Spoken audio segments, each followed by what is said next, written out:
नमस्कार दोस्तों, स्वागत है आपका हमारे YouTube चैनल सक्सेस केएससी में। और आज की क्लास में हम लोग डिस्कस करने वाले हैं जो भारत के कुछ महत्वपूर्ण परमाणु केंद्र हैं उनके बारे में।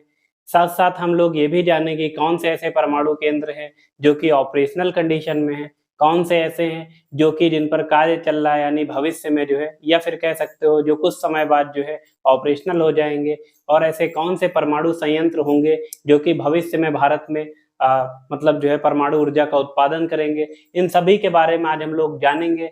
उसके पहले हम लोग ये जान लेते हैं कि जो ये परमाणु ऊर्जा होती है इसका उत्पादन कैसे किया जाता है और ये इसको किन किन रूपों में इसको उत्पादित किया जा सकता है। तो ये क्या होता है, बेसिकली परमाणु ऊर्जा नाभिकीय संलयन और नाभिकीय विखंडन प्रक्रिया के द्वारा उत्पादित की जाती है। यहाँ पर जो आप देखेंगे यानी कि इस प्रकार से जो भारत में परमाणु संयंत्र लगे हुए हैं ये बेसिकली जो है नाभिकीय विखंडन के सिद्धांत पर काम करते हैं। नाभिकीय विखंडन से तात्पर्य ये होता है कि जैसे एक भारी नाभिक में क्या होता है, जब हम लोग न्यूट्रॉन की बमबारी करते हैं तो क्या होता है, ये हल्के नाभिक में टूट जाता है और इसके हल्के नाभिक में टूटने के क्रम में क्या होता है, इससे भारी मात्रा में जो है ऊर्जा निकलती है। इसी ऊर्जा को हम लोग क्या करते हैं, इसी ऊर्जा के माध्यम से हम लोग क्या करते हैं, पानी को गर्म करते हैं और इस गर्म पानी से जो भाप निकलती है, इसी जो वेपर्स को क्या करते हैं, जो वाटर वेपर होती है, इसी को जो है हम लोग टरबाइन में भेजते हैं और टरबाइन के रोटेशन द्वारा क्या होता है, विद्युत ऊर्जा की प्राप्ति की जाती है। यह संपूर्ण प्रक्रिया जो है एक रिएक्टर नामक संयंत्र के माध्यम से किया जाते हैं। तो जैसे भारत में क्या होता है, भारत में जो बेसिकली जो है जो रिएक्टर्स लगे हुए हैं ये basically pressurise heavy water reactor और बॉइलिंग वाटर रिएक्टर के सिद्धांत पर ही आधारित हैं। तो अभी हम लोग शुरू करते हैं भारत में कौन कौन से जो है परमाणु रिएक्टर्स स्थित हैं। तो सबसे पहले हम लोग देखते हैं राजस्थान में, आप जानते हैं कोटा में रावत भाटा पड़ता है। राजस्थान के कोटा में रावत भाटा नामक स्थान पर जो है 3 परमाणु संयंत्र इस समय ऑपरेशनल कंडीशन पे है, जिसमें एक गुणे यानी कि एक 100 मेगावाट का है और एक 200 मेगावाट का है, और 4 ऐसे परमाणु संयंत्र हैं जो कि 220 मेगावाट से हैं। और इस रावत भाटा संयंत्र से लगभग 1180 मेगावाट जो है परमाणु ऊर्जा का उत्पादन किया जाता है, जिससे क्या होता है, विद्युत उत्पन्न की जाती है। और यह जो परमाणु संयंत्र है ये कनाडा के सहयोग से स्थापित किया गया था और जो है दो गुणे 700 मेगावाट के यानी कि 700 मेगावाट के 2 संयंत्र इसमें और भी लग रहे हैं, जो कि भविष्य में क्या कह सकते हो, आने वाले कुछ दिनों में ये भी ऑपरेशनल हो जाएंगे। उत्तर प्रदेश के बुलंदशहर में नरौरा नामक स्थान पर क्या होता है, यहाँ पर 220 मेगावाट के संयंत्र लगे हुए हैं, जिससे 440 मेगावाट विद्युत उत्पन्न की जाती है। बात करते हैं गुजरात में आते हैं, तो गुजरात में जो है काकरापारा नामक स्थान पर इस समय जो है 220 मेगावाट के परमाणु संयंत्र लगे हुए हैं, जिससे लगभग 440 मेगावाट की विद्युत उत्पन्न की जा रही है। और जो है अंडर कंस्ट्रक्शन कंडीशन में देखा जाए 700 मेगावाट के 2 संयंत्र अभी इस समय अंडर कंस्ट्रक्शन है, जिससे लगभग जो है 1400 मेगावाट विद्युत उत्पन्न की जाएगी। आगे हम लोग बढ़ते हैं तो महाराष्ट्र के तारापुर में देखते हैं, इस समय जो है लगभग 1400 मेगावाट का परमाणु ऊर्जा की या कह सकते हो विद्युत ऊर्जा का उत्पादन किया जा रहा है, और इसकी स्थापना 1969 में हुई थी। यह भारत का पहला परमाणु रिएक्टर था जो कि ऑपरेशनल कंडीशन पे है। आगे देखते हैं कैगा। कैगा क्या है, इस समय कर्नाटक राज्य में पड़ता है। कैगा क्या है, कर्नाटक राज्य में पड़ता है। यहाँ पर 4 220 मेगावाट के रिएक्टर्स लगे हुए हैं और इनसे 880 मेगावाट ऊर्जा का उत्पादन किया जा रहा है। आगे देखते हैं कलपक्कम, जो कि तमिलनाडु में स्थित है। यहाँ पर जो है 440 मेगावाट विद्युत का उत्पादन किया जा रहा है। और इससे आप जानते हैं आगे भविष्य में जो है या कह सकते हो जो अंडर कंस्ट्रक्शन है, लगभग 500 मेगावाट का अंडर कंस्ट्रक्शन प्रोजेक्ट अभी इस पर चल रहा है। आगे देखते हैं कुडनकुलम में। कुडनकुलम तमिलनाडु के आप जानते हैं कि कन्याकुमारी क्षेत्र में पड़ता है। तो यहाँ पर लगभग वर्तमान में देखा जाए 2000 मेगावाट की जो परमाणु विद्युत है उसका उत्पादन किया जा रहा है, और 2000 मेगावाट का ही मतलब क्या है, इस समय अपकमिंग प्रोजेक्ट या कह सकते हो कि अभी अंडर कंस्ट्रक्शन कंडीशन में है, जो कि रूस के सहयोग से स्थापित किया जा रहा है। तो ये भारत का अगर सबसे बड़ा परमाणु संयंत्र की बात करी जाए तो भारत का सबसे बड़ा परमाणु संयंत्र भी कुडनकुलम ही है, जिससे आप जानते हैं 2000 मेगावाट जो है विद्युत का उत्पादन किया जा रहा है। यानी इस समय देखा जाए टोटल कितने रिएक्टर्स हैं, लगभग 22 रिएक्टर ऑपरेशनल कंडीशन पे हैं और इनकी कैपेसिटी लगभग 6,780 मेगावाट है और भारत सरकार ने 2032 तक लगभग 63,000 मेगावाट विद्युत उत्पादन का लक्ष्य रखा है। देखिए क्या है, जो परमाणु ऊर्जा होती है यह एक अच्छे ऊर्जा का स्रोत होती है और इससे क्या होता है भविष्य में, जैसे भारत जानते हैं कि अभी भारत ने कुछ समय पहले ही अपने एनडीसी यानी कि नेशनली डिटरमाइंड जो गोल्स होते हैं, जो कि पेरिस समझौता, जलवायु परिवर्तन पर पेरिस समझौता जो कि 2015 में हुआ था 21वें कोप में, वहां पर भारत ने क्या किया था, उस समय अपना एक एनडीसी रिलीज किया था। मतलब जो भारत के निर्धारित गोल्स क्या रहेंगे कि वो जो है 40% अपनी 2030 तक की जो 40% जो विद्युत ऊर्जा होगी वो अच्छे ऊर्जा स्रोतों से प्राप्त करेगा। वर्तमान में इसको बढ़ाकर 50% कर दिया गया है। तो आखिर ये कैसे प्राप्त होगी, तो उसके लिए अच्छे ऊर्जा साधनों के रूप में जो है परमाणु ऊर्जा भी एक महत्वपूर्ण स्थान रखती है। तो देखिए कुछ ऐसे प्रोजेक्ट हैं जो कि भारत में भविष्य में लगने वाले हैं, जैसे गुजरात में मीठी वर्दी नामक स्थान पर लगभग 6,000 मेगावाट का प्रोजेक्ट लगने वाला है और जैतपुर महाराष्ट्र में जो है इसकी डील भी हो चुकी है। ये लगभग 9900 मेगावाट का प्रोजेक्ट होगा, यानी अगर ये प्रोजेक्ट बन जाएगा तो ये भारत का जो है सबसे ज्यादा विद्युत उत्पादन करने वाला, परमाणु ऊर्जा से उत्पादन करने वाला प्रोजेक्ट होगा। आगे देखते हैं, इसी प्रकार कोवाड़ा जो कि आंध्र प्रदेश में पड़ता है, इससे लगभग 6,600 मेगावाट विद्युत का उत्पादन किया जाएगा। हरिपुर में लगभग 4 गुणे 1,000 मेगावाट यानी का लगभग 4,000 मेगावाट का विद्युत संयंत्र का यहाँ पर जो है निर्माण किया जाएगा, जिससे क्या होगा, परमाणु विद्युत उत्पादन किया जाएगा। इसी प्रकार भीमपुर एमपी में भी जो है लगभग 2800 मेगावाट का जो है संयंत्र जो है लगाने की योजना है। इसी प्रकार हरियाणा में भी देखेंगे जो है परमाणु संयंत्र लगाने की योजना बनाई जा रही है। देखिए क्या है, जो भारत का जो परमाणु कार्यक्रम है वो 3 चरणों पर आधारित है।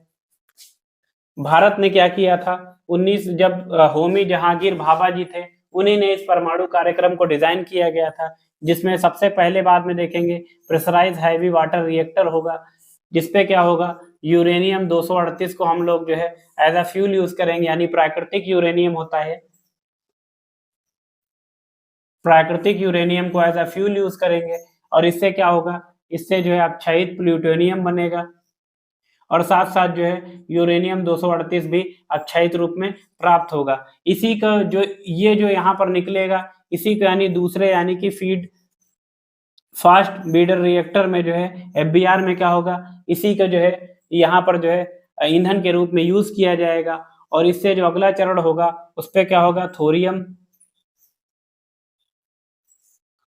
थोरियम की सहायता से जो है यूरेनियम 233 का निर्माण किया जाएगा इसी चरण की सहायता से।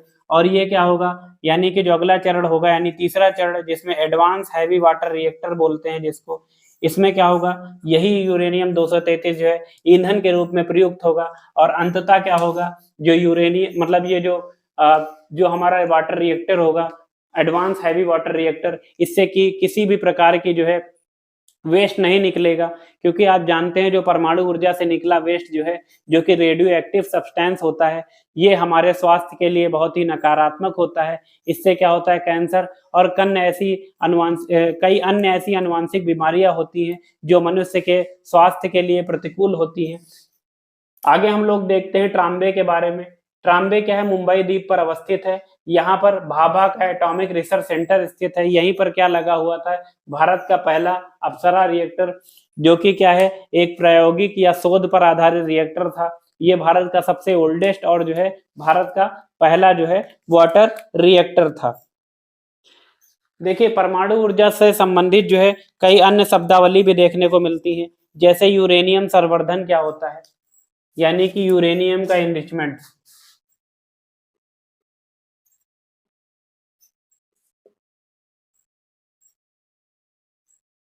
देखिए यूरेनियम संवर्धन से तात्पर्य होता है, जैसे कि आप जानते हैं कि जो है प्रकृति में जो है यूरेनियम 238 जो है वो लगभग 99.3% मात्रा में उपलब्ध है। यानी अगर सर्वाधिक मात्रा में प्रकृति में खुले रूप से अगर कोई यूरेनियम उपलब्ध है वो यूरेनियम 238 है। वही यूरेनियम 235 की बात करी जाए तो यह प्रकृति में लगभग जो है 0.7 यानी कि 1% से भी कम उपलब्ध है। और बात करी जाए यूरेनियम 233 है, वो लगभग नगण्य मात्रा में ही उपलब्ध है।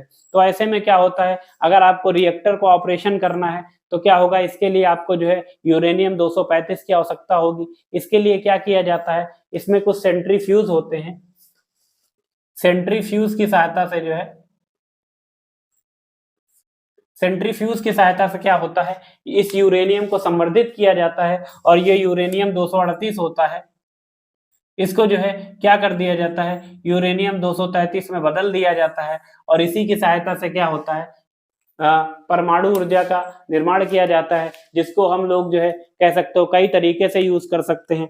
अगर जो है देखा जाए, इसमें दो होते हैं, लो इनरिच्ड यूरेनियम होता है और मीडियम इनरिच्ड यूरेनियम होता है और हाई इनरिच्ड यूरेनियम होता है। देखिए जो लो इनरिच्ड यूरेनियम होता है, इसमें लगभग आप देखेंगे 10 से 20% जो है यूरेनियम का जो है संवर्धन किया जाता है। वहीं पर अगर बात करी जाए मध्यम में जो है वहीं 20 से 30% किया जाता है और हैवी में लगभग मोर देन 40% जो है इसका संवर्धन किया जाता है। देखिए क्या होता है, ये जो लो इनरिच और मीडियम इनरिच का ये किसके लिए उपयोग किया जाता है, ये बेसिकली जो है परमाणु ऊर्जा संचालित जो विद्युत संयंत्र होते हैं उनके लिए यूज किया जाता है। और वहीं पर जो हैवी इनरिच्ड जो यूरेनियम होता है, इसका प्रयोग आप जानते हैं नाभिकीय बम, परमाणु बम के लिए किया जाता है, जो कि आप जानते हैं कि जो है दुनिया के लिए खतरे के रूप में विद्यमान हो चुका है। और जैसे आप जानते हैं कि जो मीडियम जो इनरिच्ड यूरेनियम होता है, इसके क्या होते हैं, समस्थानिक की सहायता से क्या किया जाता है, आप जानते हैं कई सारी जो है अनुवांशिक बीमारियां या फिर कैंसर संबंधी बीमारियों का भी इलाज किया जाता है। बात कर लेते हैं एक और चीज के बारे में कि भारत में जो है जो परमाणु ऊर्जा संयंत्र होता है उनका संचालन कौन करता है, एनपीसीआईएल करता है, नेशनल जो है nuclear power corporation India limited द्वारा इसका जो है संचालन किया जाता है। Nuclear power corporation of India limited जो है इसके द्वारा इसका संचालन किया जाता है।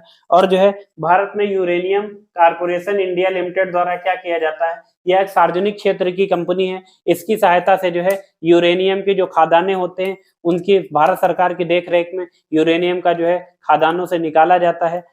आपको पता होगा झारखंड में जो है, झारखंड में जादूगोड़ा जो है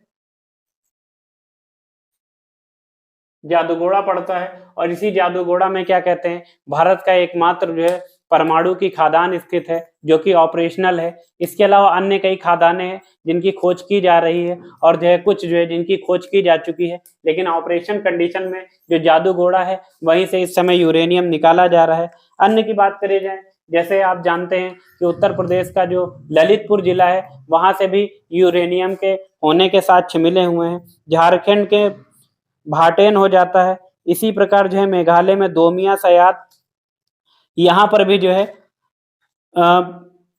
यूरेनियम के होने की संभावना व्यक्त की जा रही है। तो ये था आज के हमारे परमाणु केंद्र से संबंधित क्लास।